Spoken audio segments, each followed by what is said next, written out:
Motivic transformation plays an important role in structuring classical music. A.B. Marx describes this process in the first volume of his book. I'll read you some excerpts. We start with a single motive. This is not just the simplest, but also the most uniform and powerful way to start. Because I like the motive, and because it should have an effect on the listener as much as possible, I hold on to it. If I leave it and take hold of another, its validity for me and the listeners has been given up. Our attention passes to the other. This can rightly happen when the first motive has been put into action enough to be understood and to have had its effect. But if we leave it sooner, we withdraw its effectiveness and dispel the listener's interest and attention. So we don't want to abandon the motive we have taken until we find good reason to do so. He goes on, citing Beethoven's Fifth Symphony. Incidentally, it would be easy to prove that the masters knew just as well how to use the power of consistent and steady development. One of the most striking examples of the latter is provided by the first movement of Beethoven's C minor symphony, which, one of the greatest and most powerful musical works, is almost entirely made from a single motive. And this motive contains only two tones, which do not even exactly denote the key or harmony. The effect of the music mainly depends on the way in which the motive is used, and that it is not just numerous ideas that are lined up, but it is an energetic feast and development of the basic ideas, which gives the music a powerful force. When preparing this video, I hesitated to use Beethoven's Fifth Symphony because it's just too familiar, and because in my memory there's not that much motivic transformation going on. I remember that the piece is based on arpeggiated triads and that the rhythm of the motive is mapped onto them. But looking at the music with fresh eyes, I noticed that Beethoven actually was developing the motive as the symphony unfolded. Beethoven states the motive without accompaniment at the beginning. This motive is comprised of two features, 3 repeated eighth note unisons and a falling major third. This is followed by a repeat of the motive down a step. The movement down a step might hardly be seen as a transformation, but it is. It has transformed the major third to a minor one. It's a modal transformation. As the music continues, Beethoven begins rising arpeggiated chords. We would expect the motive's major third to sometimes become a minor third or even a perfect fourth, but in actual practice, it also becomes a minor second. So Beethoven is exploring using seconds through fourths at the end of the motive. Beethoven then tries filling in the gap in the motive created by the falling third. He does this by moving the last note of the 3/8 down a step, creating a falling scale rather than a falling third. This scale version of the motive is repeated until a cadence is reached. At that point, Beethoven starts over, this time using descending arpeggiated chords.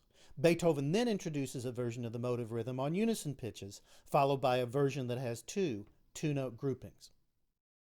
Beethoven finally arrives at a new idea when he introduces the second theme. The motive of the second theme is comprised of quarter notes. It begins with an ascending perfect fourth and ends with a descending perfect fourth followed by a second. This is music that has nothing to do with the opening motive. Except it does have something to do with the opening motive. For one thing, the opening motive is found in the accompaniment. It is also found right before the second theme starts. At that point, there's a kind of a fanfare with the opening motive on a B flat, falling a perfect fifth to 3 half notes, E flat, F, and B flat. Notice that these 3 notes appear in the motive of the second theme. The opening fourth of the second theme is B flat to E flat.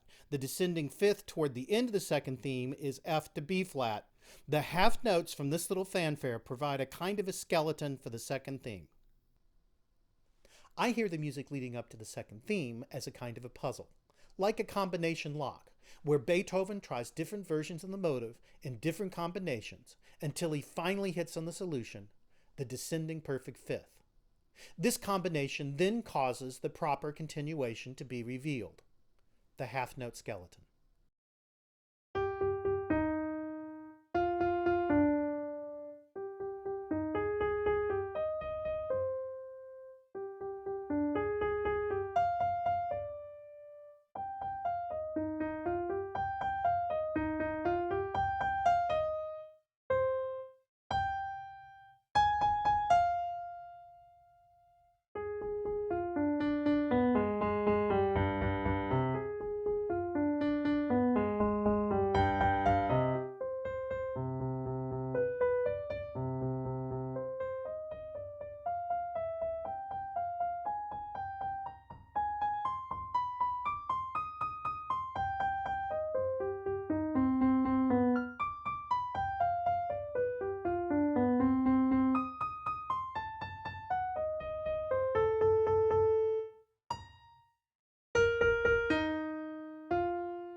I won't take you through all the transformations that happen in the piece. There are just too many of them. For example, in the third movement, the opening motive is played on unison pitches and a descending scale is added at the end. This descending scale motive happens again in the fourth movement, which is really surprising because the fourth movement is so strikingly different. I think that Beethoven meant for there to be a connection between the third and fourth movements, and to prove it, he introduced a brief quotation from the third movement into the fourth movement at its original tempo.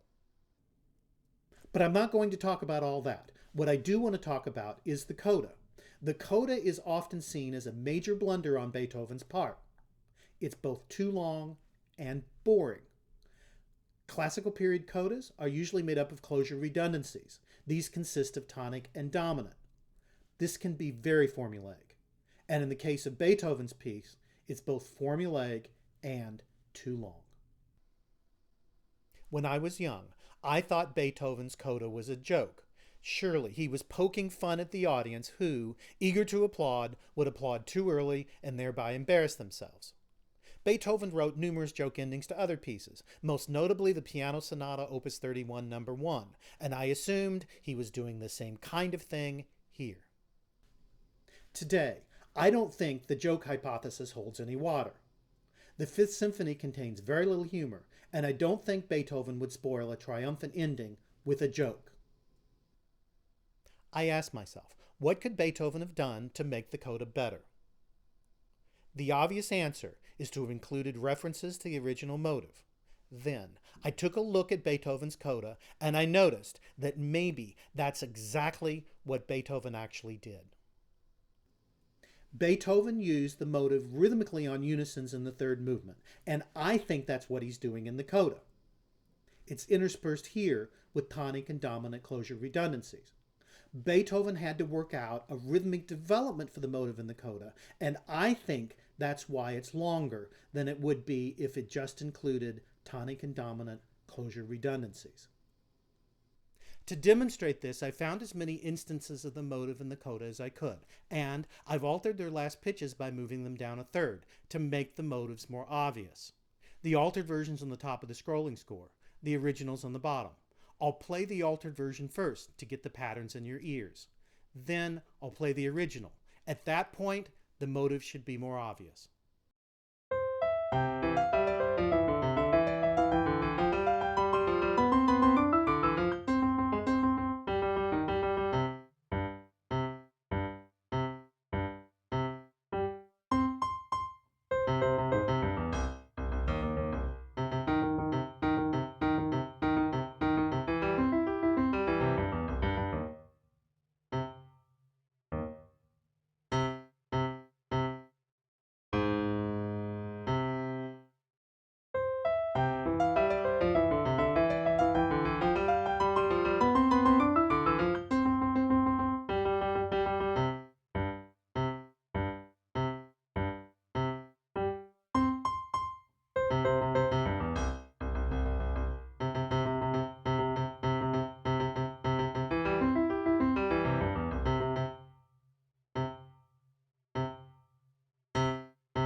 The examples we've looked at today have been fairly straightforward.